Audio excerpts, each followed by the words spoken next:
Welcome to the Bitcoin Boomer Show. Here's your host, the Bitcoin Boomer himself, Gary Leland. And welcome to the Bitcoin Boomer Show. I'm your host, Gary Leland, and yes, if it's not obvious to you, I am a boomer. I like Bitcoin, so I am the Bitcoin Boomer, not you. Well, you might be a Bitcoin Boomer, I don't know, but I definitely am the Bitcoin Boomer. But on our show, all we do here is try to educate you about Bitcoin. We bring on great guests and talk about Bitcoin. We talk about all things Bitcoin, not crypto, but Bitcoin, okay? Because I am a Bitcoiner. I want to thank my great producer over here, Stephanie. She does so much stuff that this show would not happen without her. Stephanie, thanks for coming in and doing what you do all the time. Now, you get all the guest info and do all that stuff. What'd you think of Teresa? So Teresa's really cool. She looks like on the website, works with lawyers and other people that need all kinds of consulting. So I'm really curious about that, in addition to the Bitcoin, because all those intersections of businesses and industry with Bitcoin is really interesting, especially with all the guests we've had. Yeah, she definitely does, and that's Teresa Martin from Flipcat Consulting. One of the things I want to ask her, Stephanie, is what is this flip cat? Is she throwing cats in the air? I mean, what is this flip cat around about? I mean, I've been known to be tempted to flip the cat, but the cat does not want to be flipped. Yeah, I don't think that's a favorite thing of cats, even if they do land on their feet. Although I've heard orange cats are cute because they will let you do most anything depending on the orange cat's personality. What does that have anything to do with orange pilled, being orange pilled? Hey, it can. Ooh, that'd be another business website. Yeah, orange cat. We could do orange cat, orange pill. Yeah. So maybe we need to share that with Teresa when she comes on the show. But Teresa is with Flipcat Consulting. We're going to talk about Bitcoin today. Of course, that's what we always talk about. But the Bitcoin conference, the largest conference of the year, just ended up in Nashville, ended up this weekend. And so we're going to talk about the conference. We had RFK there. We had senators there. We had Donald Trump. President Trump was there. We're going to go into what we thought of their conversations. We're not going to talk politics. We're just going to talk about what they said and what we think of what they said. So this is going to be a great show, and it's an in-studio show, which we don't do very many of those, Steph. We definitely mostly Zoom people in. And another thing, Teresa is going to be our guest host when I'm out of town, which seems to be more and more. So I can't wait to get in here and talk to Teresa, talk about Bitcoin, find out what flipping cats is all about, and just have a great show. So please, come back after this commercial break. We bring on Teresa and we talk about this week in Bitcoin. So we'll be right back after these words from our sponsor.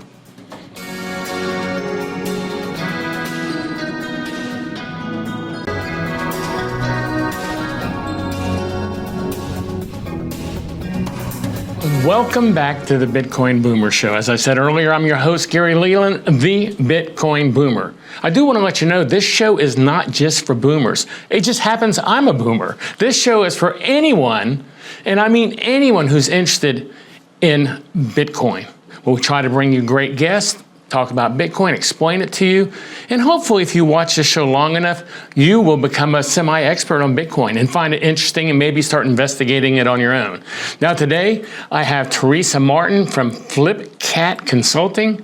Going to have to find out where that Flipcat came from, but welcome to the show, Teresa. Thank you. I really appreciate the invitation. Yeah, thanks for having me. Teresa has been helping me for years, and I literally mean years, at BitBlock Boom, which is the Bitcoin conference I do in Dallas, Texas every year. But before we go any further, Teresa, please tell me about yourself. Give our listeners a short bio. Well, my background is in marketing and business development, and that's what I pretty much concentrate in with my business Flipcat Consulting, which I've had for 12 or 13 years. And for that, I work with small to medium-sized businesses, law firms, because I spent a lot of time in-house handling marketing and business development for law firms. And I also work with startups, including some Bitcoin startups.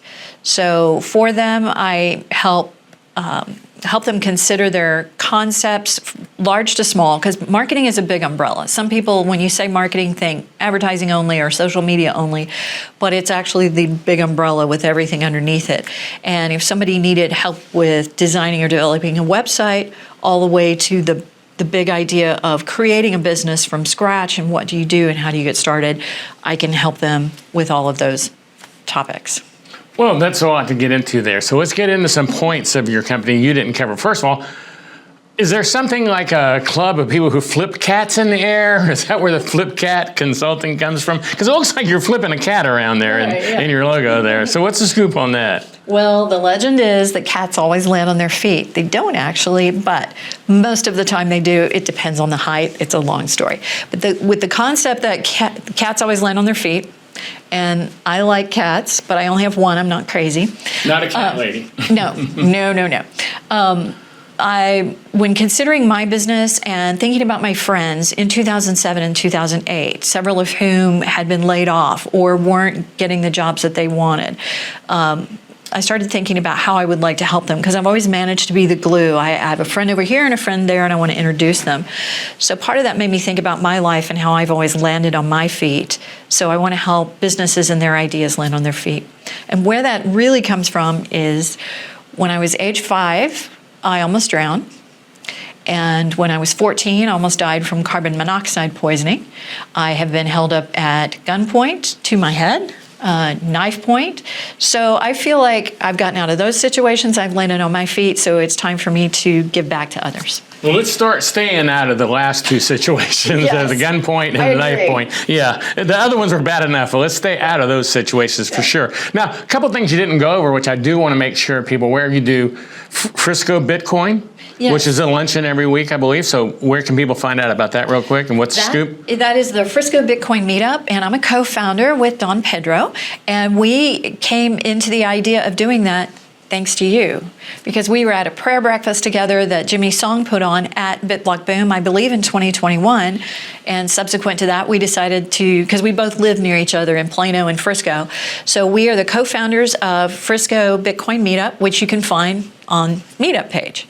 Just Google Frisco Bitcoin Meetup and you'll find it. And we meet every Friday from about 11:30 until somebody leaves.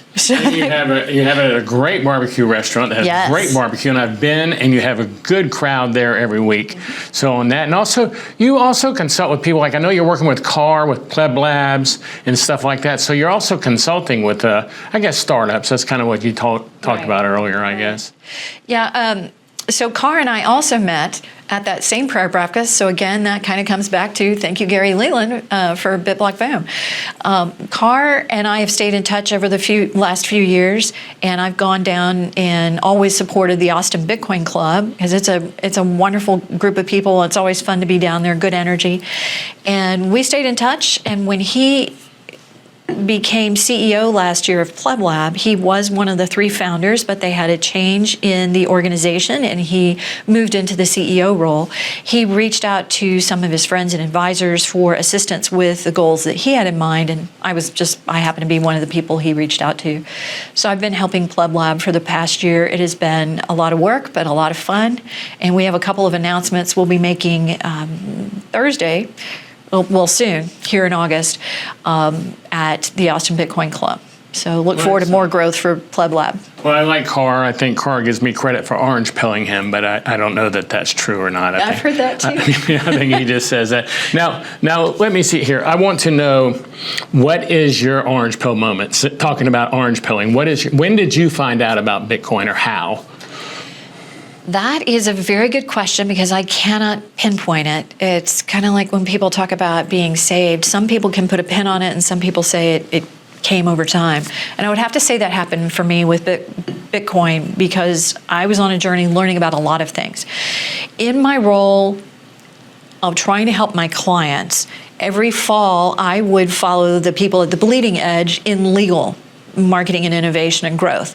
And at the time in 2012, 13, and 14, a lot was happening in the legal and technology space. There was a nexus there. Part of that was spurred by, what do you call it? It's related to blockchain. It's the contracts. Smart contracts? Thank you. Smart contracts. I just couldn't think of the word. You had half of it. Yeah. Just help me out here. It's not like I'm an English major and wordsmith or anything. But I'm a boomer, so maybe it's the brain stuff. Anyway, so I was following the people at the bleeding edge of legal tech, and I wanted to bring that information back for my clients so they could stay abreast of what was happening. So I was keeping them kind of at the cutting edge. So every fall I would delve into that so that forecasting for the year ahead, which is pretty typical, could be done. And I noticed some people were talking about smart contracts, blockchain, and that led to conversations about Bitcoin and other crypto coins and altcoins at that time. Also, I was listening to conservative talk radio, and one of the people that I listened to was interviewing people about Bitcoin and wanting to learn more about it, and he was interested in it himself. So some of those things were coming together. Also around that same time, we had conversation, because we're here in Dallas, we were hearing a lot from Mark Cuban about Ethereum. And yeah. And I think I attended something put on by the Blockchain Alliance, not the Texas Blockchain Alliance, but the Texas Blockchain group that was formed back at that time. They've since dissolved. And they held some kind of event and talked about all these topics, including the crypto kitties. And I remember those. Yeah. A lot of people spent a lot of money. Way back then. So a lot of people lost a lot of money. Exactly. So again, it's kind of a mix of law and Bitcoin and so on. So around mid 2016, I was connected to an attorney who was leading a kind of forward-thinking program at the Dallas Bar Association each month to explore emerging technologies. And one of the people that he had in was a founder of a Bitcoin ATM company. And that was kind of the tipping point for me. I was listening to them and checking all the boxes, and based on my research, and I was also attending the Friday lunch happy hour in downtown Dallas that one of our friends put on. Yeah. And you and I had known each other because at that time you were involved with a business with Tony. Crypto cousins. And I was on the board with Social Media Dallas. So we had seen each other. I would see you at these lunches that would happen every Friday in downtown Dallas. And so all of these things culminated. So when I heard the ATM guy, I said, that's it. I'm going to go buy some, I'm going to do my homework, and I'm going to start buying Bitcoin. And that was in December of 2016. So all these things just kind of merged together. And I remember one of the first times I remember seeing you is you as a party, maybe a Christmas party for social media. Oh, yeah. And you were loading up all this stuff and this banner and all this stuff. And I came over and I didn't know. I said, do you need any help with it? And you're like, nope, got it. And I was like, well, that's a strong woman there. Well, and I don't mean to do that in a rude way, but if I can do, I never will ask somebody to do something that I can do. I was raised that way. It's just, on that thought, we're going to have to go to a break. We'll continue that when we come back. We'll be right back after this word from our sponsor. And let me tell you, if you know anyone who you think will benefit from this information or is interested in Bitcoin, please share the show with them. We'll be right back after this word from our sponsor.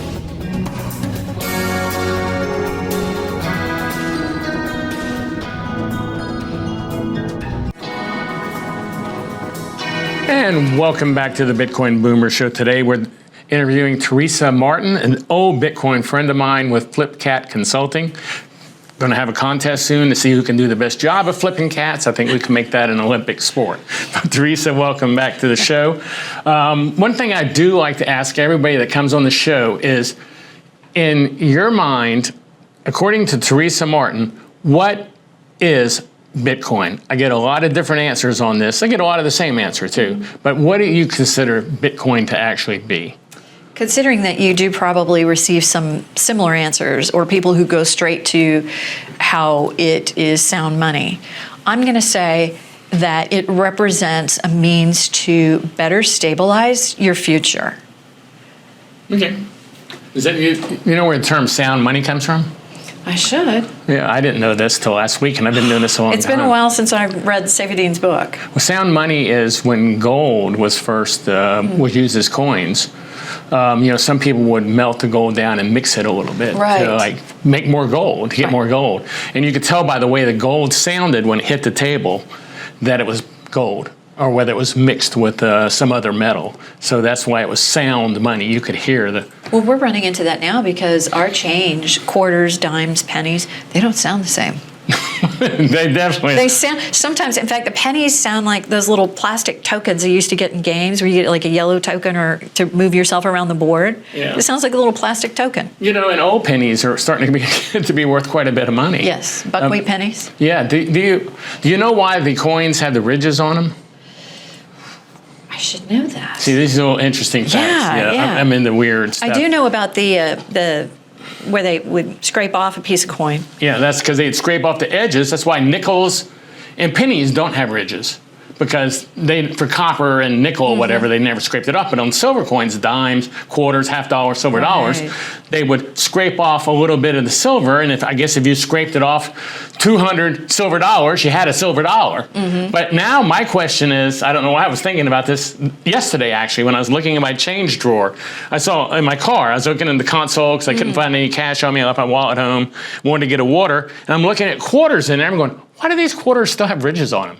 I mean, no one possibly doing that. is doing that to get whatever they're made out of now. So why do they still have ridges on quarters It's and just how dimes? the machines that press them are probably made. I guess, but they have to make new molds all the time. You think they'd have got away from that. But For the dates and stuff. But anyway, that's neither here nor there. But that's a scoop if you've ever wondered why those ridges are on quarters. And I think that goes back all the way to the Roman times when they would scrape off and the amount of coinage on there. And they're the ones that started debasing the coins and making them less pure silver. So maybe that is the time period the sound money term came from. Now you were this weekend was kind of a big weekend for Bitcoiners. We had the BTC Magazine or Bitcoin Magazine Conference in Nashville. It's usually held every year the last few years in Miami, but this is maybe the 5th year. I can't remember. I've been to every one, but I can't count them up because I'm no boomer. But you were there in town. What was your impression of the Bitcoin Magazine or of the Bitcoin Conference? It was big, like it's always been big. A big mix of people. I think a lot of people were excited that Donald Trump was going to speak. And because he spoke and that was carried by some of the news outlets, I believe that will give greater exposure to Bitcoin and cause people who have heard about it but haven't done anything about it to possibly start doing a little more homework, maybe look for a local meetup, maybe look for a book or a podcast. I believe that there were some really good presentations made. One of the key presentations that I made sure to attend focused on Free Samurai. And it included 2 attorneys who are working on the case of the 2 gentlemen from Samurai Wallet. And I believe the question, I still need to better understand it to articulate it better. But I believe the key question was Samurai and the reason why they've been jailed. One was held in Portugal. I'm not sure. I think he's been able to come back home. I'm not sure if he's still over in Portugal. I wouldn't want to be thrown in jail overseas, even though they may have great jails. I don't know, but I'd rather be in the U.S. if I was thrown in jail, I think. Yeah. And I don't know if it's U.S. or Canada. Was he attending the Madeira conference or that conference over there, or he just happened to be in Portugal? I don't know. That's a very good question. A large amount of Bitcoiners were in Portugal, 6 months ago. And I believe they're trying to build a hub there. So I don't know if that was part of the reason he lived there, but they picked him up, he and another person. And the main question about this situation with Free Samurai, and people can look up the hashtag Free Samurai and find out more. But what the 2 attorneys were explaining, and that more Bitcoiners need to understand, is this was a question of whether or not the Samurai wallet is a money transmitter or was acting as a money transmitter and against the law. So the position of Samurai and their attorneys is that no, the way they function, they are not transmitting money, and they can articulate that specifically of the steps that they take that are in alignment with the law. And so they aim to prove that. And I believe that one of the attorneys is with Reigns in New York City, and the other one is Tor Ekdahl, I believe is his last name. But he's a seasoned attorney and appellate attorney, I believe, if I remember correctly. So that, I think, because I have a background working with attorneys and paying attention to what's going on with law and Bitcoin, I think it was very interesting to watch because it's the tip of the spear. If we don't get that sorted out, if we don't get that one sorted out, then they can just come for pretty much anybody. Yeah, I'm pretty much not a person that watches sessions. I've been to hundreds and hundreds of conferences, and I've watched a handful of sessions probably, because I'm a big believer that if I go to a conference and spend all that money and all that time to go there, I don't want to sit in a room when I can watch that the next day on YouTube. And so that's where I've already started consuming. And I did make an exception this year and went to the conference first session in a long time. But I do want to find out what's going on with that. So I do want to see that. So thanks for sharing that one with me. I'll make sure and watch that. I did watch, I was telling you earlier, God Bless Bitcoin, which was a movie, I guess. And did they preview that at Nashville? Or had that been previewed already? No, I think it debuted in Nashville because it was being promoted right around the time that we were going to Nashville in late July. So I believe that the intention of the producers was that it would be debut revealed at Nashville. Well, I think that was a very good show. It was kind of basic in what it went over, but I think, well, in my case, I have a friend who's trying to find out about Bitcoin, so I sent him the link to that show. And I said, you watch this is the real purpose of Bitcoin, because I think so many people get hung up on the fact that they can make a lot of money with Bitcoins. Right. That's I can make a lot of money with this, and they really don't understand the whole concept behind Bitcoin, why it was created, why there's a need for it, and these other things. So I think that's one of the most unique, important principles about Bitcoin. There were a lot of people that seemed to learn during COVID how to slow down, how to spend more time at home, cooking, time with family, and they've held on to that a little bit since the time that we were out in 2020.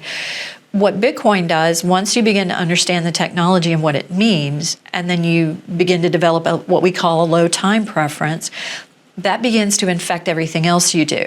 And you begin to deprioritize ephemeral, fleeting things that are trendy and really not important at the end of the day. I think that's a big value of Bitcoin. yeah, I agree completely. Now, talking on the conference, which we're getting ready to go to the breaks, but so we'll have to continue it then. But you had President Trump there.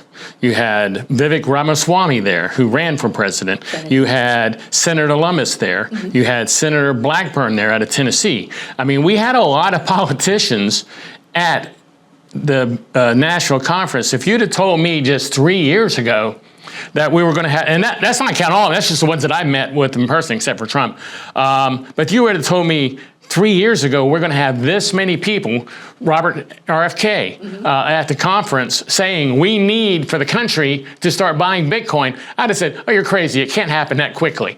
So even going through the airport when I'm leaving, I see Marsha Blackburn, Senator Blackburn's sign on the wall saying Bitcoin, whatever, and I'm going, and I messaged her son, Chad, going, Chad, we've won. Yeah, I'm actually not as surprised. Yeah, I'm surprised. Well, we're going to go to a break, and we're going to come back and talk about the conference some more, and we're going to break down into Trump's speech some when we get back here. So do stay tuned. And like I say always, tell your friends about Bitcoin Boomer Show. Almost lost my mind there because I'm a boomer. Be right back after these words from our sponsor.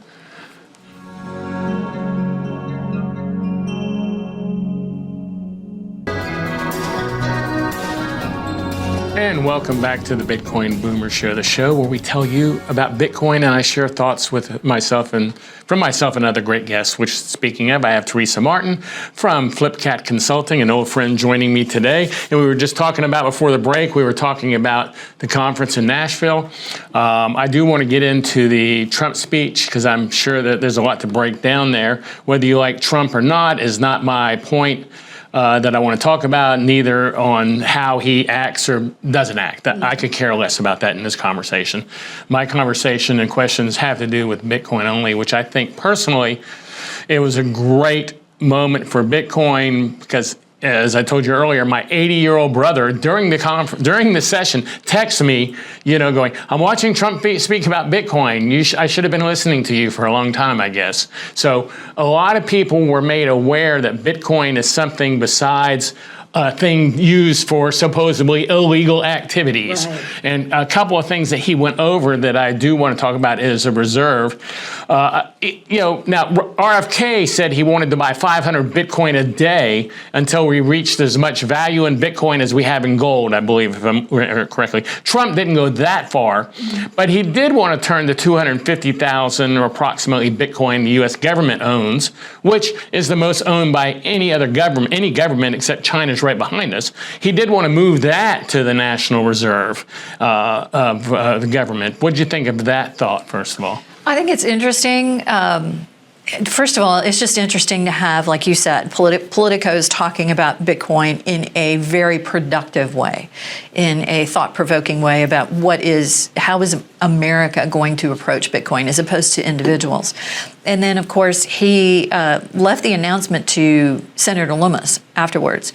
Well, she announced it at breakfast that morning. Right, but as far as like back-to-back, if people were tuned in, they would have seen him, and then she came right behind and made the announcement. I think it's important to have that conversation. I am very wary. I've worked in politics off and on since 1993, 94, from city council all the way up to presidential campaigns. And it's always a good rule of thumb to take stock of what they say, but don't hold your breath, because they're campaign promises. And once you get in, as George W. Bush revealed, once you go into office, you actually learn things about what the president only knows. Right. And it may change your perspective on something that you promise or in the way that you promised it and wind up executing it. So keeping that in mind, I think all of them, they were in front of a Bitcoin crowd. They're going to talk favorably about Bitcoin and make the most logical promises that they can. So I think he did a lot of good being there, as well as the other ones. It raises the bar for people's awareness, which is important. It is important. So using that same train of thought that all politicians lie when they're running, basically, is how I break that down, which is pretty true for the most part. How do you feel about the statement that he made? It was near the end that we have to free Ross Ulbricht. Do you feel that was the same thing? That would be a lot to go through to say that, and then get his mom all excited and stuff, and then say, it was a political campaign. What did you expect? Which I've heard before from politicians. We were running for president. What do you expect? I'm trying to think back to how he said it, because I know that a lot of people were very excited, at least in the crowd, in the room, when he said we got to get rid of Gary Gensler or fire Gary Gensler. And people just really clapped for that. I don't think he was expecting people to be that excited, because he said, wasn't. whoa, Let me say it again.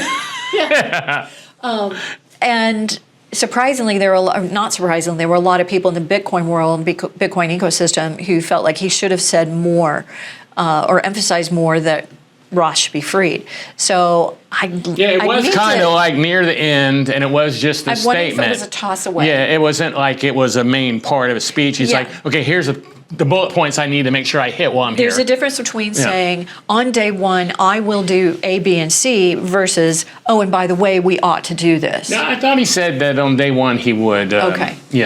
But I could be wrong too. There was a lot going on, and there was a lot of people excited in the air. But it was near the end, and it wasn't with the same zeal that the beginning of the speech had. So my question would be, if I'm a Bitcoiner and I care about that issue, then I'm going to wonder, do I trust Trump because I believe that he cares about family? And it does seem to be you got a big one. That he does care a lot about his family, but there's some questions there too. So I think it's one of those, unfortunately, we're just going to have to wait and see. Well, I think it's just one of those things, you're right, we're going to have to wait and see. For some reason, I just feel like some of those things there'd be no point in saying, because I think I told you earlier during the commercial, while you do have a Bitcoin crowd there, this is being broadcast on national TV or worldwide TV, for all I know.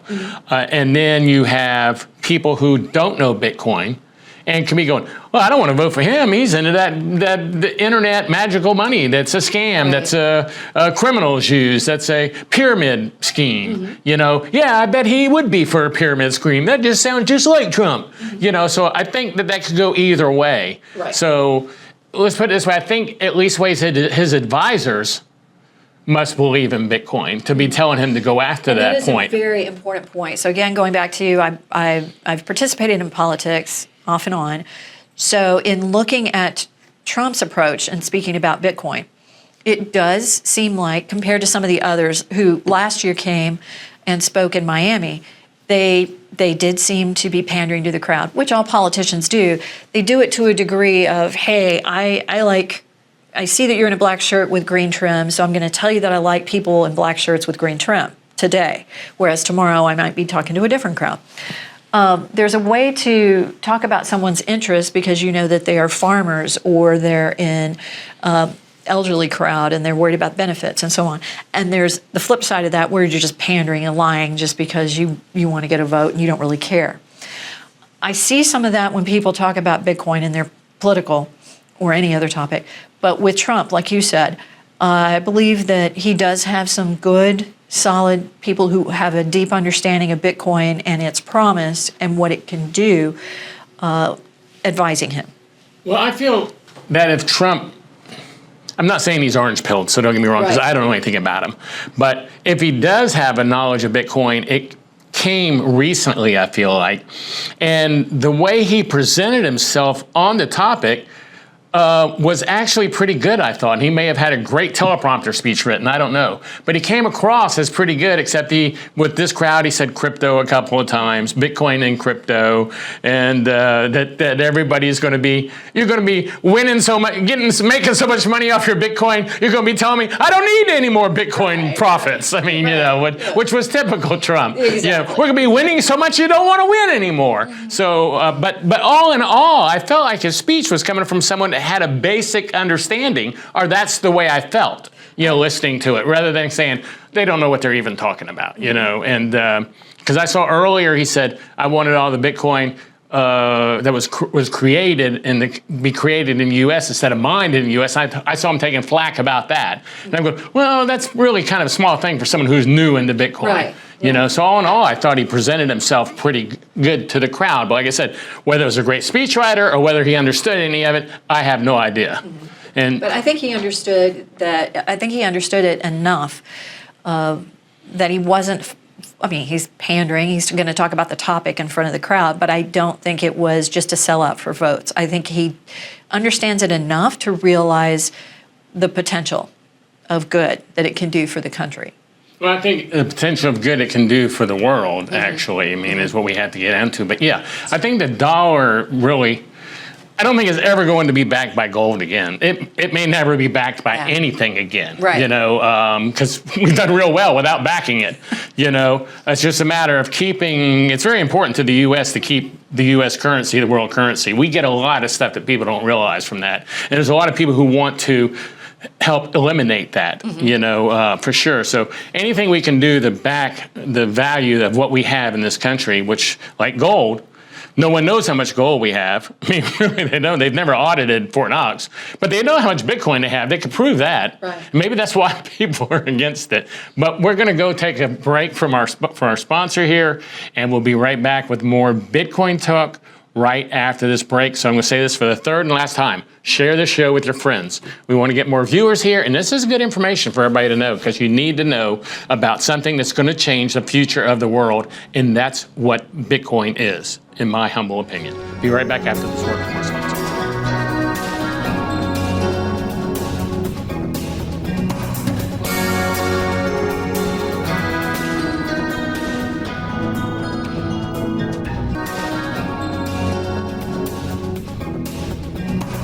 And welcome back to the Bitcoin Boomer Show. Today we're joined by Teresa Martin from Flipcat Consulting. Teresa, got a couple questions for you we're going to go over here. And hopefully, I think you'll know all these. What is DCAing? Do you believe in DCAing, dollar cost averaging? And give everybody a brief description in case they've been under a rock and they don't know what that is. I've been DCAing since 1988. Not in Bitcoin, right, but I understand the practice. The idea is that you set aside a portion of your income, your savings, what's left over at the end of the week, and put that aside. And you're just methodical about it. And so through that, you get dollar cost averaging by saving over time or investing over time. So with Bitcoin, for example, if it's at 20 and you decide you're going to put aside $50 a week, and then it goes up to 30 and you're still doing $50 a week and so on and so forth, you're getting more when it's at 20 than a portion more when it's at 20 than when it's at 30 and grows and so on. But over time, you're still accumulating, and that habit helps keep you on a path of creating savings and investment. And over time, you get a good deal. And to me, when people always are telling me this crazy stuff, I'm waiting, I think it's going to drop 5%. I'm going, when Bitcoin hits 100,000, 150,000, which I'm not an advisor, but I think these things are all going to happen. 100,000, 200,000, a million, it's just a matter of time. Right. When it starts hitting these milestones, you aren't going to care if you bought it 50,000, 100, or 55,000. You aren't going to care. Right. You know, so for people, when they say that, that means they really still haven't got it yet. Mm-hmm. You know, and maybe they should wait till they get it. I mean, technically, I don't think they should, but maybe they should. Now, on your Twitter page, I saw a quote that you retweeted by Phil Zimmerman. Crypto means cryptography, not cryptocurrency. What does that mean? I think he was trying to clarify because a lot of people, especially after this conference, when Fox News introduced the conference as saying, well, there are a lot of people here for crypto in Nashville. And it was cringeworthy to me because thanks to you, I'm now a maxi. I never thought I would be. I saw the maxis in the room my first year, and then, now I am one. And then also in Trump's speech, he said crypto several times. It was one of the things that I cringed on every time. Yeah. Your Bitcoins and crypto are going to be going to the moon. Yeah, it grates on my skin and, other Bitcoiners. But for those who are new to it, they just think it's all the same. So cryptography is a way to describe the mathematical work that goes on behind the scenes to solve these problems and create what is put onto the blockchain. Good enough. And then, what are your thoughts on ETFs?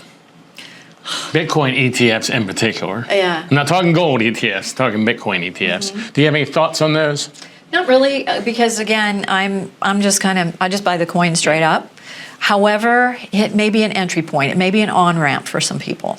Well, I know a relative, I don't need to say which relative, wanted to get into Bitcoin.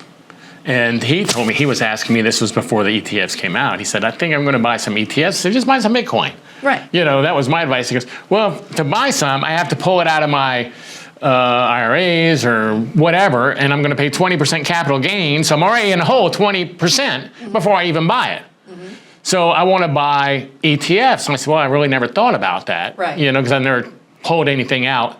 I've just put savings into things like MicroStrategies and Riot or Marathon. I've never thought about pulling it out to buy Bitcoin. I've done that with. Well, and I think it also depends on the person's situation. You're never supposed to put into the old adages, you're never supposed to put into a risky asset more than 10% of everything that you have. You don't want to go whole hog unless you understand it better. So I think there is an instance where somebody may say, yes, I'll pay those capital gains, because if I believe Bitcoin is going to take off, then rather than being with a third party or where somebody else is managing the fund, in those kind of situations, I'd rather just be my own manager. Then they may just take it out, take the loss, because they figure in the long term they're going to recoup that. Not everybody can do that. So that's why I say it's kind of probably an on-ramp for a more normie type person who doesn't have the disposable income to be able to deal with that kind of tax burden. And so they just want to move that transition over. So there's new products emerging to suit different lifestyles. Yeah, there also is the fact that a lot of boomers are most people who have a lot in their investments, let's say with Fidelity or Blackwater, are boomers. I mean, let's face it. And a lot of them are not technical enough, I've just recently found out, to hold their own Bitcoin. Right. I have my oldest friend in the world. I talked to him buying Bitcoin back when it was $4,000. And when Coinbase was getting sued by the SEC, I said, Robert, we need to be safe. Have you still got that on Coinbase? Mm-hmm. Yeah, we said his name. I said, do you still have that on Coinbase? He said, yeah. So you need to put it in a wallet. So I hooked him up with a wallet, got his son to help him. And I was talking to him the other day, and he goes, hey, I've been contacting Treasure, and they won't help me at all. I can't find my password or any of my seed phrase words. And I'm going, Robert, do you remember when you did that? It said, write this down and keep it someplace safe. He goes, yeah, I wrote it down. I just don't know where I kept it at. And how can I get that out? And I'm like, I don't know, Robert. I mean, being your own bank is a great power, and with great power comes great responsibility, and you didn't hold up your responsibility part. Hey, we only have about 3 minutes left, so let's get into how can people follow you, links to your lunch, for instance, and anything else that you think people need to know about. Well, again, we'd love to see people, if they're from out of town, drop by on a Friday, again, at lunchtime at Tender in Frisco, or you can go on the meetup page, Google Frisco Bitcoin Meetup, you'll find us. Let's see. You can follow me on Twitter at FlipCatLLC. I mostly these days just kind of retweet other people, but sometimes I'll tweet pithy things about law and marketing and business development. LinkedIn, I believe, is Teresa Martin Flipcat. And then, of course, flipcatconsulting.com, although I need to update my website.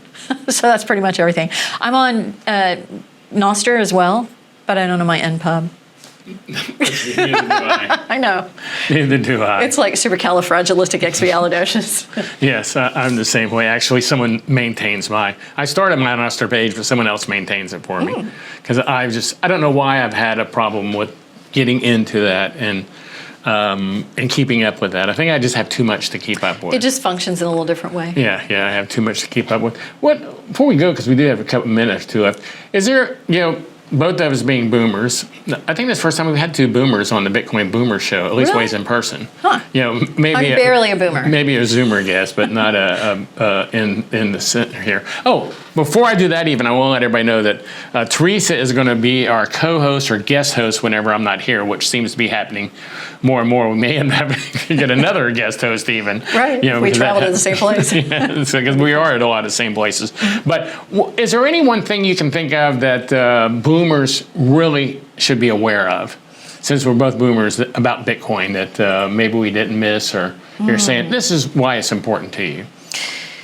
Well, generally speaking, you would think that most boomers will have some form of savings because they grew up with 401ks and Roths and so on. So why not add to their investment portfolio? If they're skittish about it and they're not sure, but they have investments, why not investigate this as another arrow in their quiver, in their arsenal? Something else to consider. And they don't need to put a ton in it. No. I mean, the people I saw a show the other day that if you put $1 into Bitcoin, have you seen that? It showed year by year, to put $1 into Bitcoin 12 years ago, it's worth $600,000 now if you put $1 in it. That's not bad. And as Satoshi Nakamoto, the inventor of blockchain and I guess you could say the creator of Bitcoin, said, you never know, this might catch on. You might want to get a little. Right. So why not? Yeah, I'm not telling anyone to throw their life savings or to go as heavy into it as I have. Exactly. But, if you can afford it, you might want to put a small bit in there. Well, and a boomer could put that towards their family. They could put it to a child's college, or if they don't have those two situations, you could always put it towards a foundation or something you care about. So there's purpose in it. Yeah, for and sure. It is a long-term investment, which I think most boomers who have investments or who have saved would be comfortable with. I agree completely. Well, Teresa, I want to thank you for coming on the show. Thank you for having me. And thank you for offering to step up and try to be the guest host. I'm going to try to do a better job of being here to let everybody know that. I've just been on the go so much. Just ever since I actually retired, I've been traveling too much. Who knew? Who knew? Who knew not working would be so much fun, right? Right. Yeah. I thought I'd work till I dropped dead. Everybody will be right back after this word from our sponsor, so please stay tuned. See you in a minute.